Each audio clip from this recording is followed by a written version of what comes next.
Coming to you outside the sushi place. It's One Wellness Nerd Out time. How you guys doing today? Doesn't matter what time, anywhere we could be. We are going to get One Wellness done every day, and it's in the parking lot outside Miko Sushi today.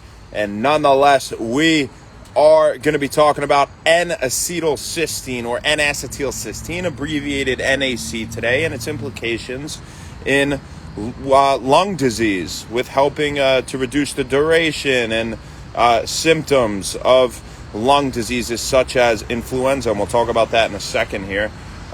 So what does N-acetylcysteine do? Well, it's a mucolytic, okay, so it can break down mucus, all right, and it's also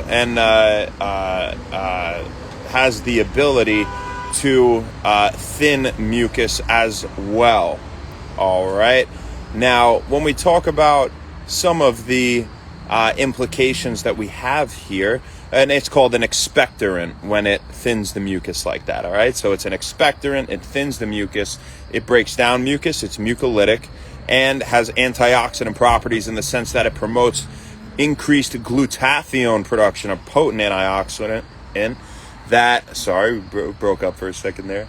A very potent antioxidant that can help in treating chronic lung diseases. And when we talk about glutathione's effects as a byproduct of N-acetylcysteine, right, promoting production of more glutathione, well, we have implications for chronic lung diseases such as bronchiectasis and influenza. And when we talk about influenza, it has been shown that supplementation with N-acetylcysteine at 600 milligrams 2 times per day, and we'll talk about that again here at the end, can reduce the duration and symptoms of influenza, the severity of symptoms and the duration of the sickness.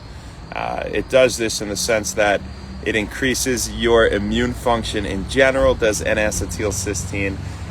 It inhibits the replication of the virus and reduces the amount of respiratory mucus that we get with the flu.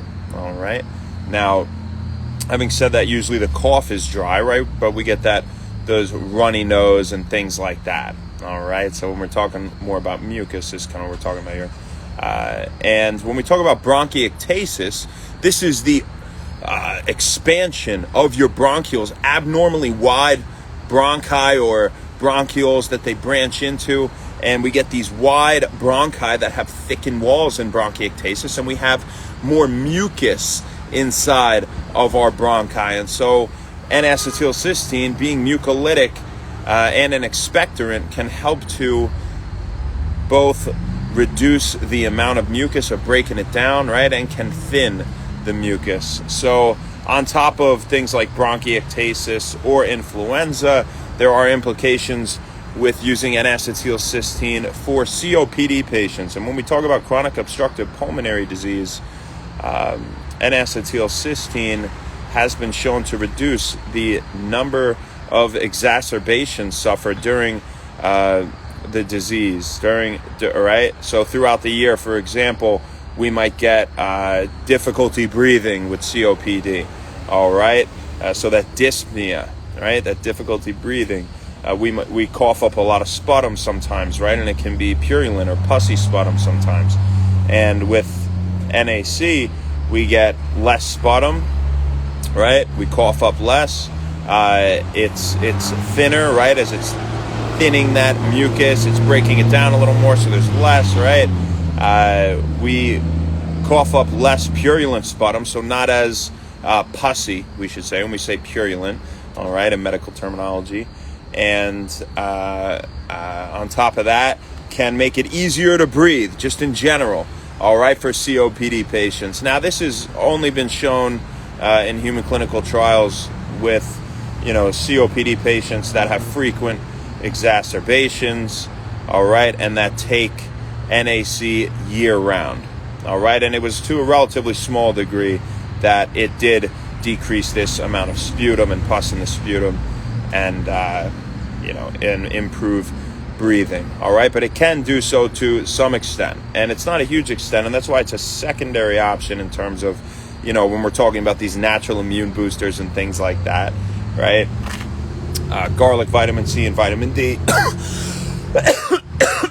Speaking of a cough, yeah, sorry about that. But, when we talk about immunity in general, it's garlic, vitamin C, and vitamin D. We've said that'll be taken, daily to serve that prophylactic measure of preventing us from getting sick, right? In the first place, at least increasing our chances, for not getting sick. But here, when we talk about these implications of NAC with lung conditions, well, there are some lung conditions that it hasn't been shown to help with. All right, and that's chronic cough, I think, was one of them. Chronic bronchitis itself was another. So really, when we say COPD patients, we're kind of more referring to emphysema, I guess, here, right? It encompasses emphysema, chronic bronchitis, asthma, right? So chronic cough, it doesn't really help quite as much with, all right?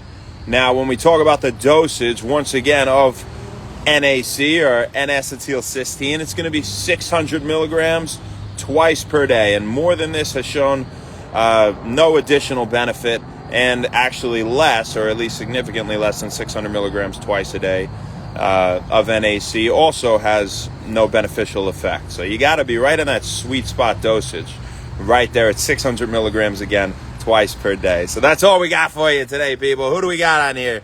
Oh, Dream to Dream. How you doing, my friend? Dream to Dream. Have a great rest of your night. We'll see you tomorrow, folks. And happy Wellness. Thank you so much.